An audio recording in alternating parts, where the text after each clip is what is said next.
Corinth. Approximately 336 BCE. The air smells of dust and sea. The midday sun bakes the stones of the marketplace. Here, by his clay barrel, sits Diogenes. Alexander the Great, ruler of the known world, approaches him. The gleam of his armor is blinding. Behind him stands an army that has conquered continents. Before him sits a man in rags who owns nothing. Alexander offers to fulfill any of his wishes. Any. Diogenes' reply goes down in history. Stand out of my sunlight. The emperor's retinue is perplexed. How did a man who needed nothing find himself in a position of power relative to the most powerful ruler on earth? What is the secret to this unbreakable power, which is independent of money, status, or an army? We will begin to unlock this code of invulnerability right now, and the first key lies in a paradox that modern science has only recently been able to prove. We will find the answer in the fourth part of this investigation. Test how well your worldview aligns with reality. Here are two fundamental questions. First, why do high-income individuals who have achieved the American dream often report greater stress and anxiety, while voluntary minimalists who have consciously renounced wealth demonstrate more stable and profound life satisfaction? We will find the answer in the fourth part. And the second question, how did ancient Stoics, by daily imagining in detail the loss of everything, family, home, health, become not overwhelmed and depressed, but psychologically invulnerable and calm? We will crack this mechanism in the third part. It seems to contradict common sense, but by the end of this video, you will see how these paradoxes combine into a single, working system. This is not philosophical abstraction. This is a daily battle for your attention, energy, and peace of mind. Over the next few minutes, we will assemble the code of invulnerability. It's a kind of operating system for thinking. It consists of 6 elements in our arsenal. You will gain tools that allow you to remain calm in chaos, disarm manipulators, and stop depending on external approval. This is the path to liberation and gaining real control over your life. The system doesn't work like a complex computer, but like a simple lever. It doesn't require you to become someone else. It merely shows you where the fulcrum is, so you can use your own strength to shift any psychological burden. And the first element of this code is the most paradoxical. It states that to gain strength, you must first give it up. We will reveal this in the next section. Here's the roadmap for our exploration. 3 key milestones on your path to inner freedom. In just 4 minutes, we will dissect the architecture of indifference. You will learn an ancient Stoic technique that transforms fear from an enemy into a powerful ally. In 9 minutes, we will delve into the biochemistry of your brain. We will show how the modern world traps you in a dopamine prison and, more importantly, how to escape it. And in 18 minutes, we will bring it all together and study social judo. This is a practical technique that allows you to disarm any manipulator simply by changing your internal position. Each element is part of a unified system. So, our journey begins. In 60 seconds, you will understand why the most powerful emperor in history envied a pauper. Marcus Aurelius, Emperor of Rome. He writes these lines not in a marble palace, but in a military tent on the icy banks of the Danube. Absolute power over the world is in his hands, yet, in his meditations, he seeks not ways to increase control, but ways to free himself from its burden. What did the emperor know about the nature of power that we do not understand? The first layer of the answer seems obvious. The Stoics divided the world into 2 spheres: what is within our control, our judgments, reactions, decisions, and what is not, our health, reputation, the actions of others. The logic is simple. Focus on what you can control. But the numbers shatter this logic. According to the American Psychological Association, over 75% of American adults experience stress due to money. That's 3 out of every 4 people you'll meet today. They are obsessed with what is outside their complete control. This is a systemic trap. True strength is not in moving a mountain, but in becoming a mountain that cannot be moved. And the Stoics developed an entire arsenal of tools for building this inner fortress. Why are the most successful people often the most vulnerable to criticism? A politician's career collapses because of a single word. The higher the status, the greater the dependence, not freedom. This happens because consumer society exploits our basic need for acceptance. It ties self-esteem to brands, job titles, and social media likes. This is not just a desire for a better life. It's a trillion-dollar industry whose goal is to make your self-esteem dependent on external markers. Advertising algorithms deliberately create a sense of inadequacy to sell you a solution. Dependence on approval is like trying to balance on a board held by others. Any movement they make can tip you over. Every time you rejoice at a like, you hand a tiny remote control for your mood to an impersonal system. But how do you resist a system that knows your weaknesses better than you do? What if there was a way to make decisions that would be right regardless of the outcome? Stoics valued intention above outcome. This contradicts modern culture. Obsessed with success, Marcus Aurelius evaluated his actions not by victories, but by their adherence to 4 virtues: wisdom, justice, courage, and temperance. This was his inner compass. The alternative is to live like a weather vane, turning with every external wind, opinion, trend, or failure. This is a direct path to burnout. People achieve everything but lose meaning. An inner compass is not a renunciation of ambition, but a choice of the right criterion for success. A Stoic is like an archer. He does everything for the perfect shot, but accepts that after the arrow leaves, its flight depends on the wind. His satisfaction is in the quality of the shot, not the hit. This mental training proved so powerful that it is even used in Silicon Valley today.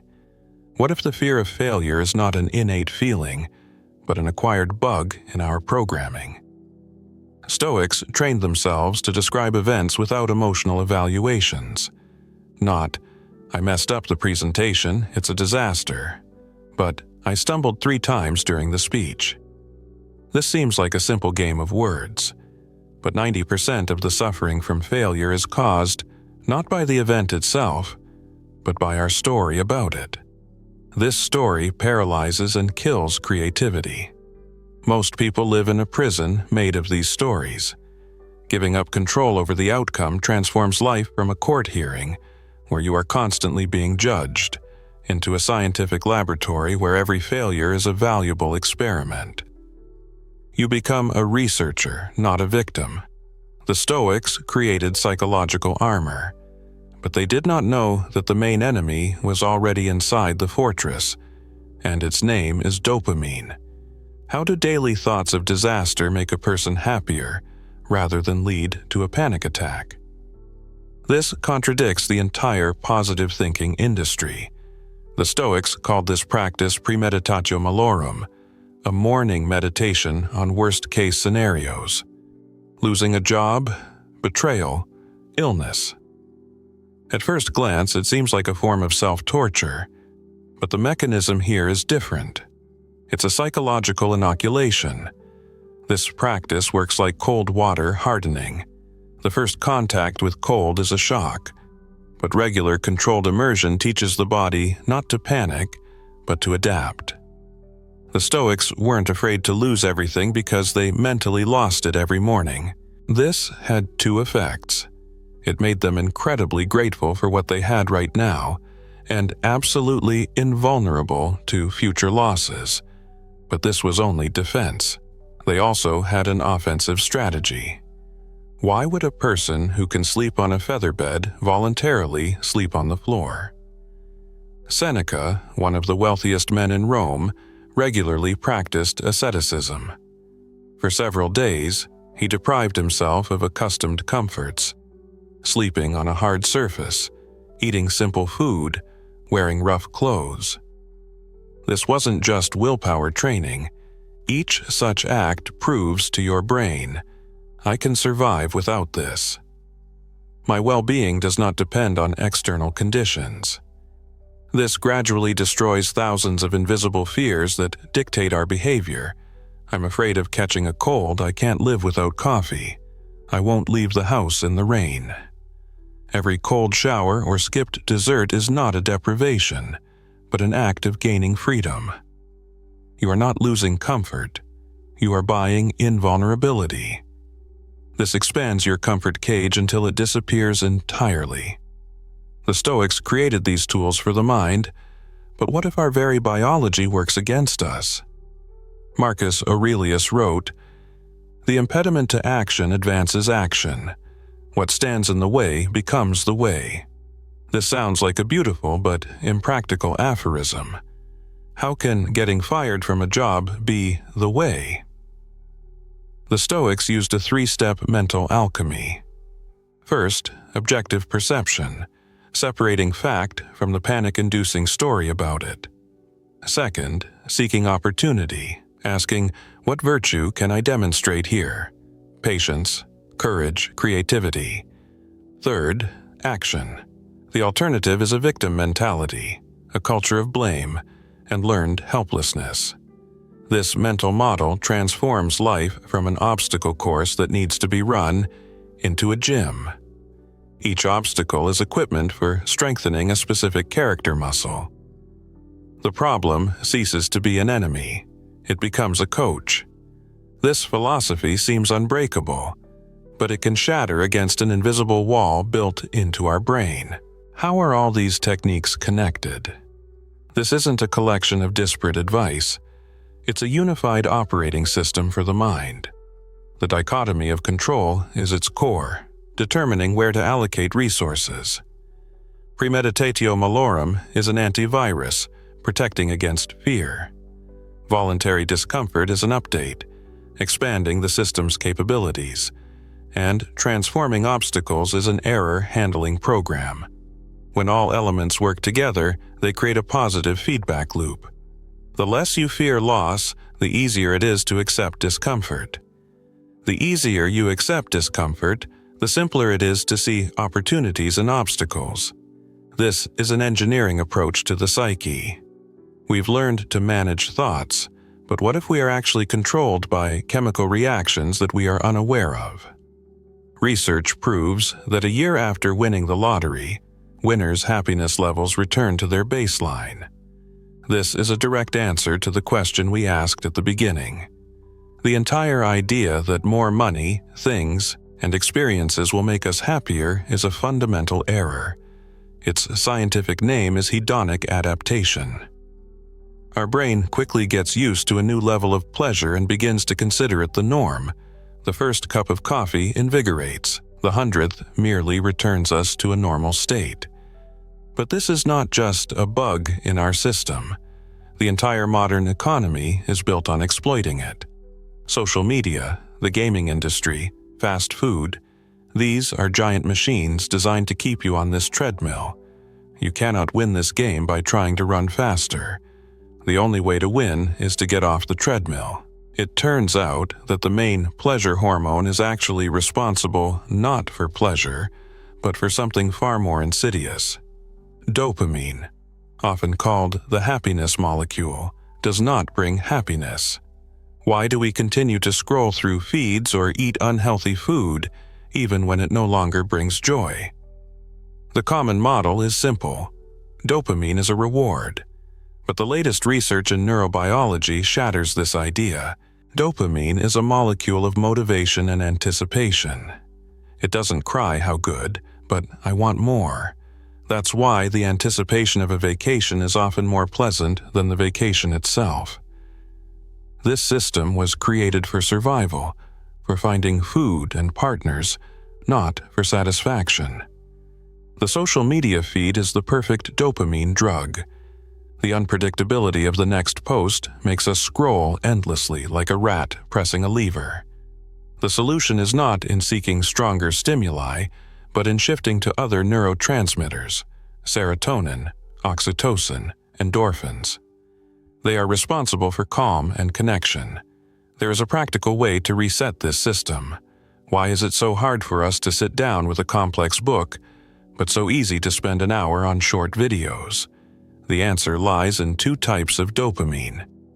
Cheap dopamine, social media, sugar, pornography. It requires minimal effort and provides an instant but short burst. Expensive dopamine, exercise, learning a new language, completing a project. It requires greater effort, the reward is delayed, but it is deeper and more lasting. Our brain always takes the path of least resistance. Constant stimulation with cheap dopamine raises our baseline tolerance. As a result, expensive goals seem boring and insurmountable. Our motivational system breaks down. We haven't become lazier. Our brain is simply overfed with empty pleasure calories. The cure is a dopamine fast, a conscious refusal of cheap stimuli to restore receptor sensitivity. This leads us to a movement that uses this principle as its foundation. What do Seneca, practicing asceticism 2,000 years ago, and a modern biohacker doing a dopamine detox have in common? They are two sides of the same coin.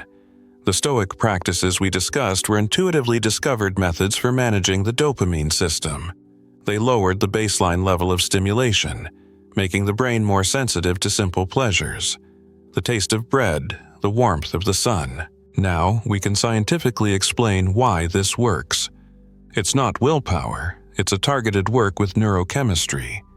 When you choose expensive dopamine, you physically rewire neural pathways, strengthening centers for long-term planning. Self-sufficiency is the most effective remedy against the main disease of the 21st century. They get rid of 90% of their belongings not to save money, but to gain access to the most valuable resource in the world. And it's not money. Why did Steve Jobs wear the same black turtleneck for years? It wasn't eccentricity, it was strategy. The superficial explanation, saving time and money. Fewer decisions in the morning, less spending on clothes. This is logical, but it's just the tip of the iceberg. The real cost of your possessions is not dollars. It's your mental energy. Every item in your home requires a micro decision. What to wear, where to put it, does it need repair? This causes decision fatigue, depleting cognitive resources that could be spent on what truly matters. Your brain has a limited daily decision budget. Zuckerberg, by choosing the same t-shirt, wasn't saving 5 minutes. He was saving a slot for a high-quality decision to spend it on managing Facebook. Every extra item in your home is an open tab in your mind's browser. It consumes RAM. Minimalism is closing unnecessary tabs so the main application runs smoothly.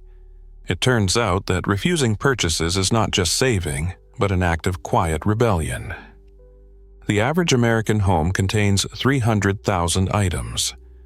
To sort through all of them, spending an hour on each would take over 34 years. How can a society that has achieved unprecedented material abundance suffer from an anxiety epidemic?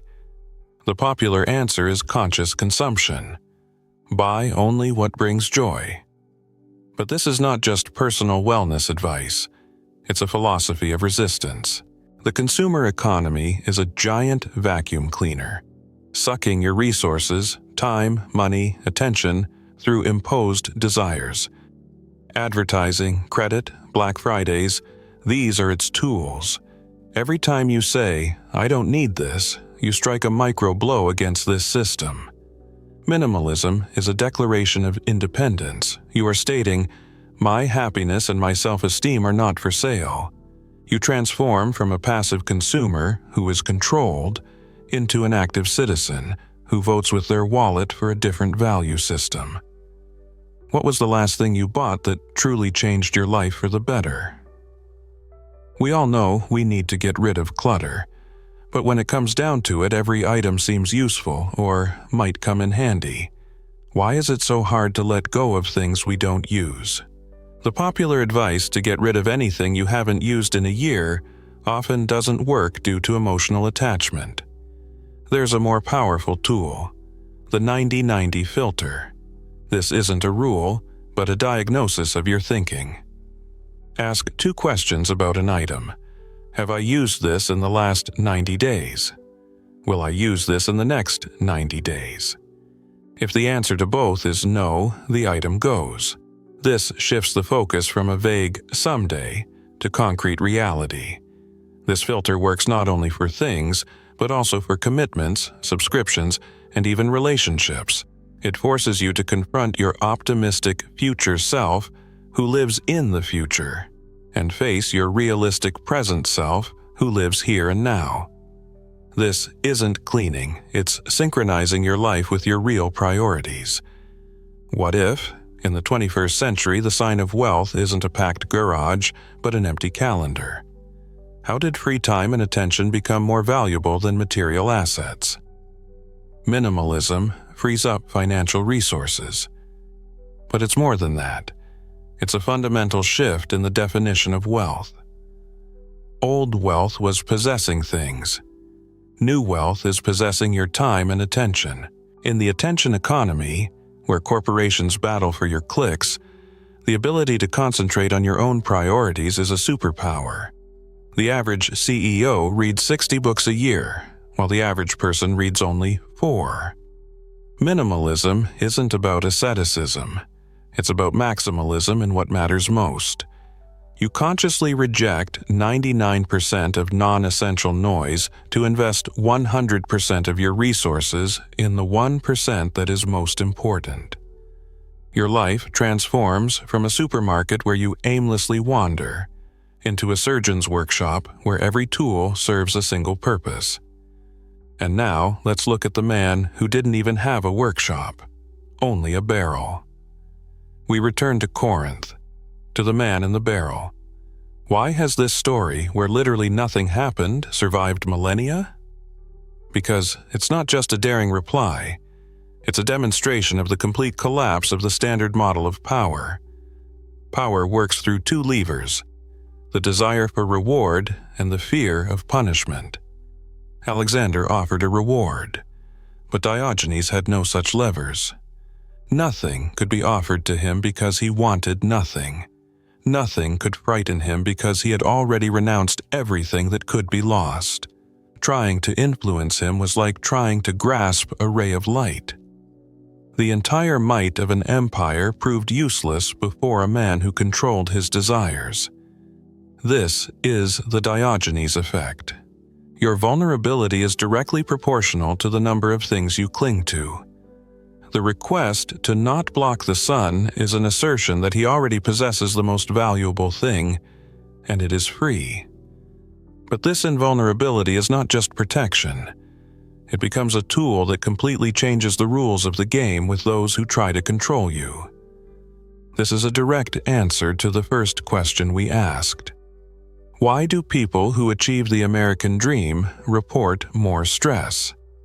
The common idea: we trade some peace for security and status. But the numbers shatter this picture. More than 75% of American adults experience stress due to money. That's 3 out of every 4 people. The fortress they built from assets turned out to be a prison. Hedonic adaptation means that your brain gets used to a new level of wealth in 6 to 12 months. The level of happiness returns to its baseline, but the stress of maintaining it remains. Every single thing you fear losing, your home, your job, your reputation, is a lever you voluntarily hand over to the world. The Stoic practice of premeditatio malorum, the detailed imagining of losing everything, was not masochism, but a psychological inoculation. It severed this emotional connection, destroying vulnerability. This philosophy provides the key to disarming the most aggressive force in society. What made Emperor Marcus Aurelius, whose approval the entire world sought, so desperately try to rid himself of the need for it? The desire for social approval is a basic evolutionary mechanism. Exile from the tribe meant death. But in the modern world, this mechanism has turned into a tool of control. Likes, comments, cancel culture.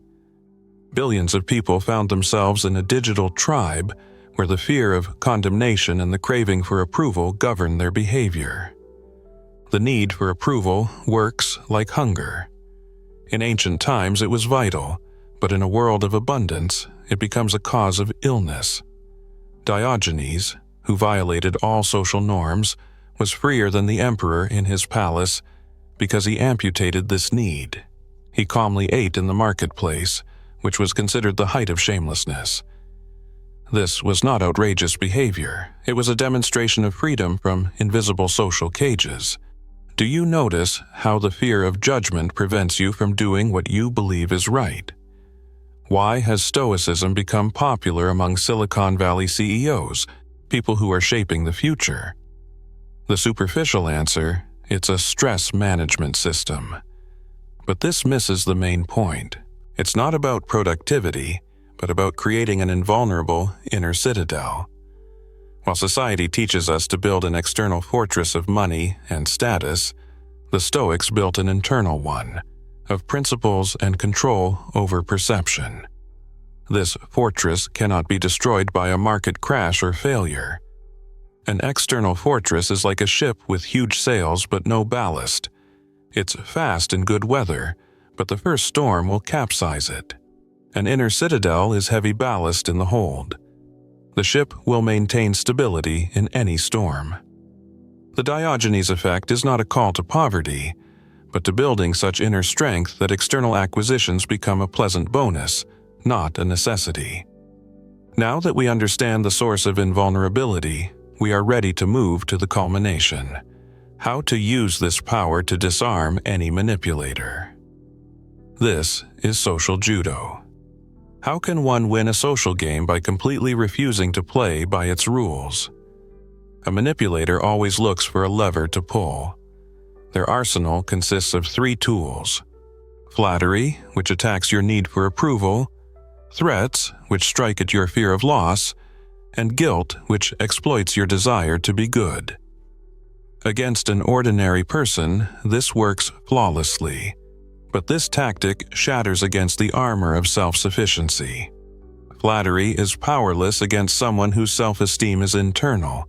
Threats don't work against someone who mentally lost everything every morning. Guilt has no effect on someone who lives by their own code, not by others' expectations. This is social judo. You don't fight the manipulator's force. You simply step aside. They push a massive door and you open it.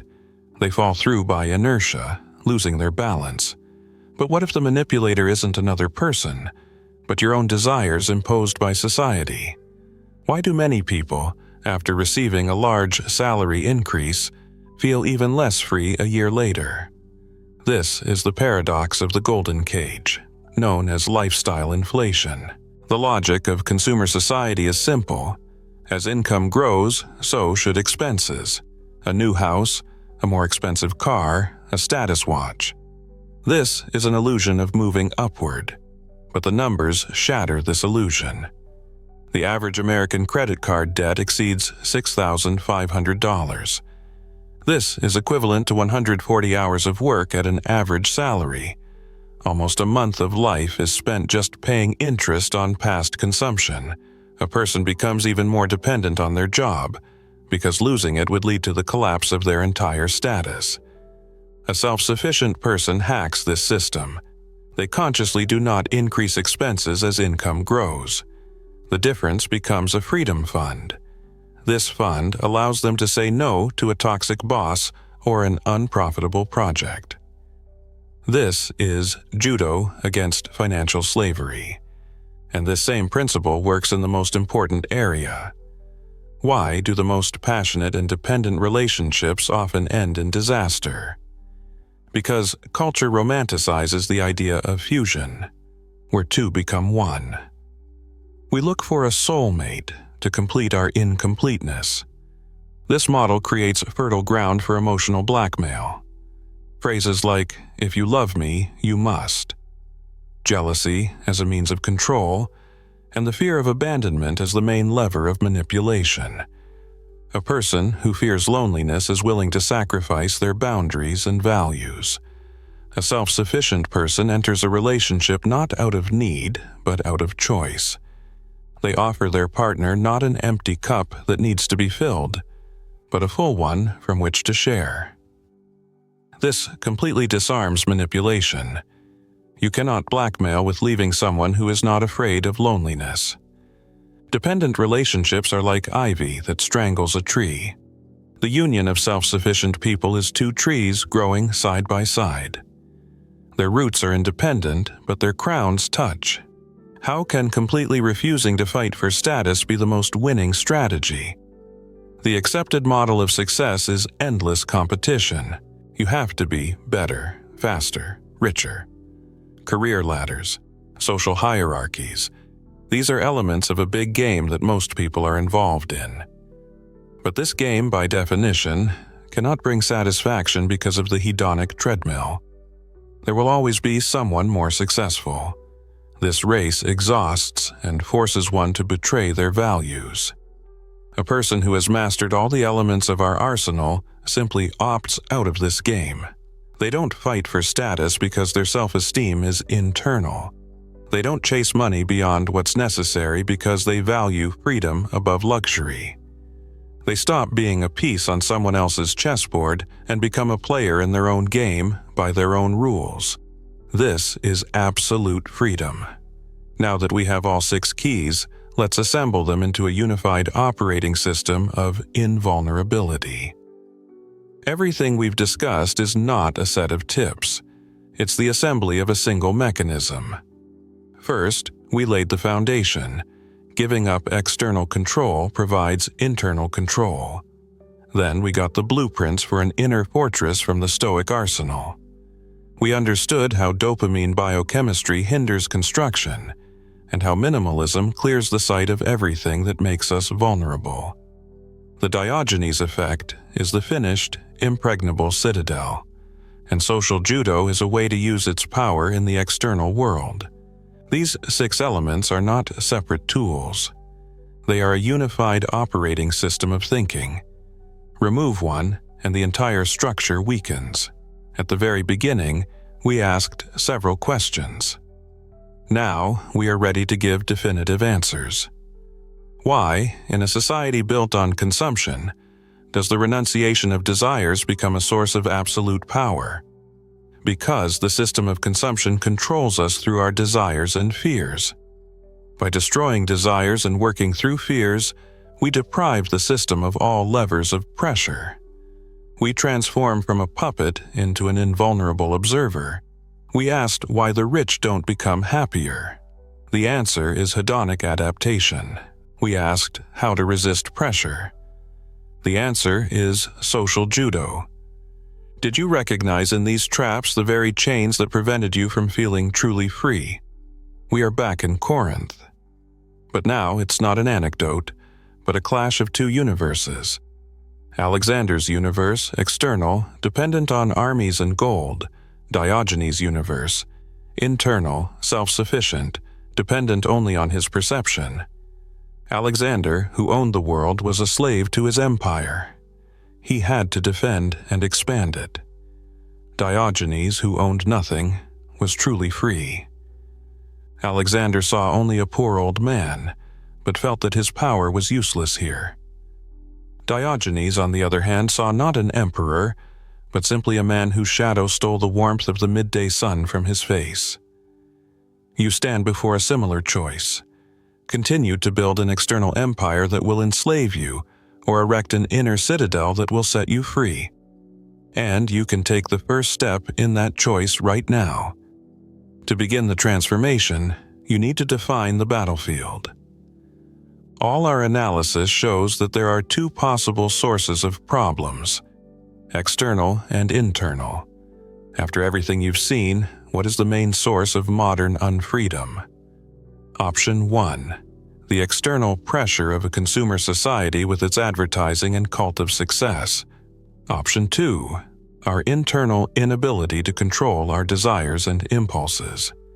There is no right answer, but your choice determines your strategy.